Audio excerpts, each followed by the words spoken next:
Why can't we transplant brains? First of all, we should look at what the brain actually does. This thing inside our skulls that weighs on average about 3.3 pounds is larger in humans than any other vertebrae when compared to body weight. That's why we are so brainy. The busy brain is our command center for our nervous system, which takes in data from our body and gives directions to our muscles. In fact, it does so much work, it requires about 20% of our energy to run it. When we are brain dead, we no longer have any neurological activity. With the help of machines, we can be kept alive for a short time, but within a week, the body will not be able to function. While we may still be alive in some sense for that week, we are technically dead when the brain is dead. Some good news is that during the time we are kept alive, some of our other organs can be donated. But why can't we accept someone else's brain? When we transplant something such as a heart, surgeons use a mechanical pump to keep blood flooding through the body while the new heart is being put in. The new heart is then connected to the major blood vessels, and this might take several hours. You'll stay in the hospital for 1 to 2 weeks, and if your body doesn't reject its new heart,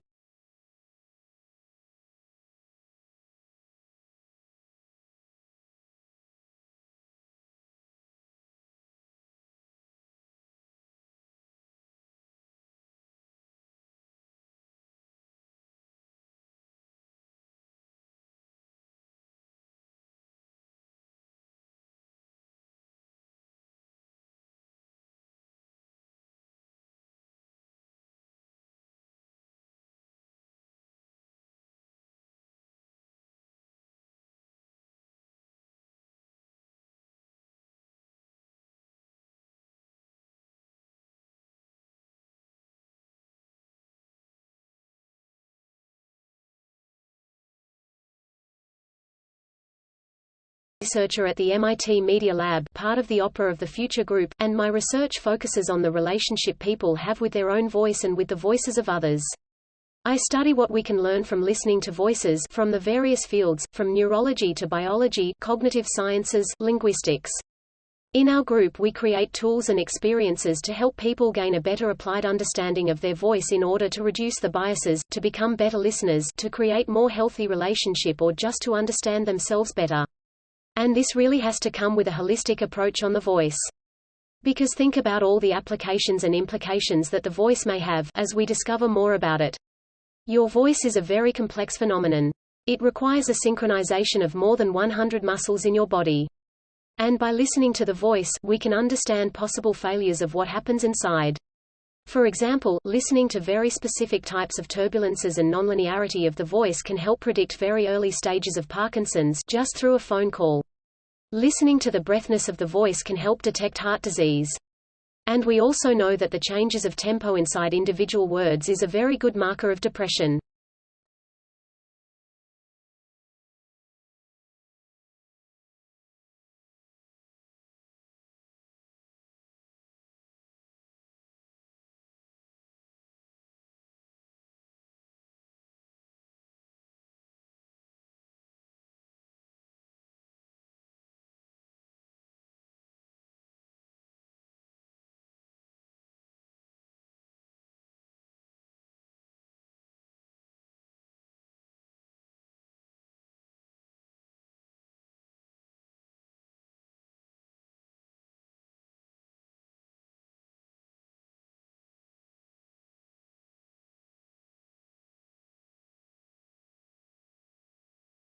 Most of us know about an asteroid hitting the Earth and wiping out the dinosaurs, but most people don't know that the Earth nearly got devastated by a large igneous province that formed in Siberia 250 million years ago. Now, imagine that we had to deal with a colossal lip like that today. How much damage would it cause? Urban areas would be decimated by the rift, causing extensive destruction. And those quakes? They're just the preview. Next, the lava makes its grand entrance. Once here, it's on the warpath. Farmland needed for raising crops would be incinerated. Bodies of water like lakes, streams and rivers would be vaporized if there was enough lava. And depending on how fast the lava flows, endangered species would be wiped out if they couldn't relocate in time. It would also devastate the economy. Schools, businesses and hospitals would be ravaged, along with infrastructure like highways, power generating facilities, gas lines and water mains. And that beautiful new house you bought? It's covered in lava. Your new car? It's under lava. And what about you? Well, according to Oregon State University, lava moves on a flat slope, like Hawaii's Mount Kilauea, at a maximum of 10 km per hour, 6.2 miles per hour. The average speed people walk at is 5 km per hour, 3.1 miles per hour, and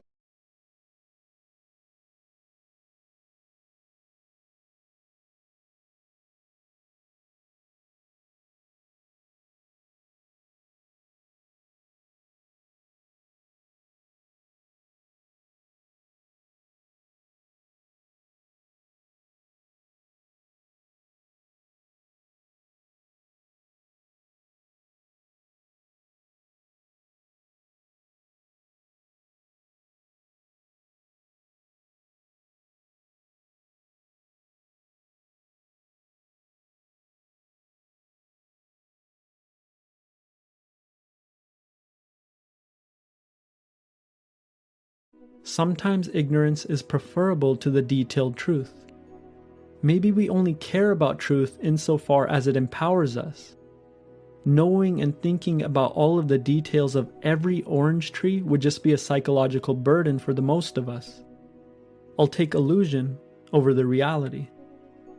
But I can't help but ask, is it possible that the mind is actually accessing a deeper kind of truth?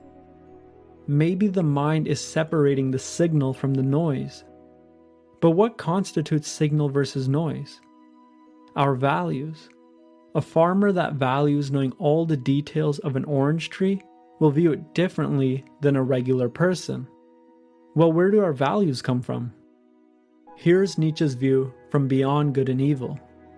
Behind all logic and its seeming sovereignty of movement, there too stand valuations, or more clearly, physiological demands for the preservation of a certain type of life.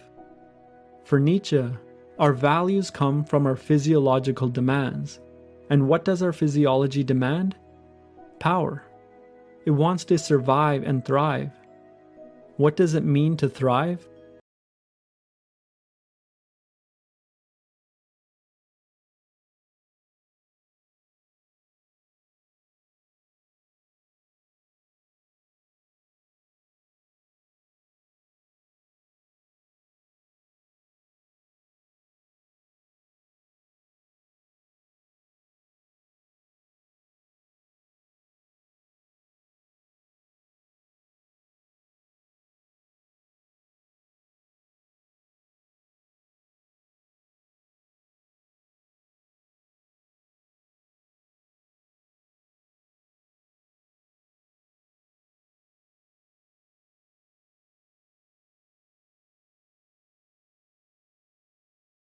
Now, why are companies embracing the reentry internship? Because the internship allows the employer to base their hiring decision on an actual work sample instead of a series of interviews. And the employer does not have to make that permanent hiring decision until the internship period is over. This testing out period removes the perceived risk that some managers attach to hiring relaunchers, and they are attracting excellent candidates who are turning into great hires. Think about how far we have come. Before this, most employers were not interested in engaging with relaunchers at all. But now, not only are programs being developed specifically with relaunchers in mind, but you can't even apply for these programs unless you have a gap on your resume. This is the mark of real change, of true institutional shift. Because if we can solve this problem for relaunchers, we can solve it for other career transitioners too. In fact, an employer just told me that their Veterans Return to Work program is based on their reentry internship program. And there's no reason why there can't be a retiree internship program. Different pool, same concept.